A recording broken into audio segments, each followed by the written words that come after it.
Avant cela, les suites de ce vaste exercice militaire organisé depuis plusieurs jours par la Défense.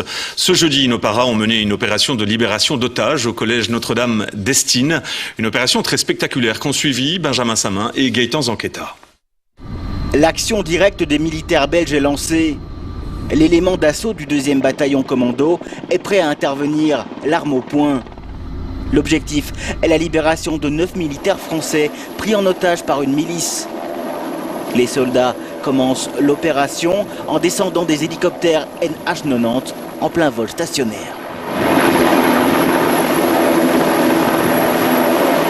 L'objectif est à quelques mètres.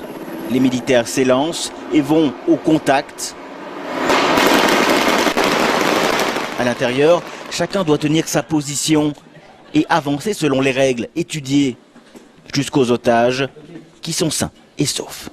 L'élément d'assaut du 2e bataillon de commando a investi le bâtiment, est en train de faire la fouille et de libérer les otages. Et ensuite, il y a toute une procédure un peu spécifique qui se déroule où on doit être certain que les gens qu'on libère sont bien des otages et pas des belligérants ou des gens qui ne devraient pas être relâchés. Un scénario identique impliquant nos militaires s'est réellement déroulé en 1978 au Congo, appelé alors le Zaïre. Les circonstances sont toujours différentes, donc on doit toujours s'adapter, voir quelle est la menace, quel est l'endroit, quelles sont les autorisations qu'on a, quels sont nos alliés à ce moment-là, quels sont nos adversaires. Donc chaque opération est différente.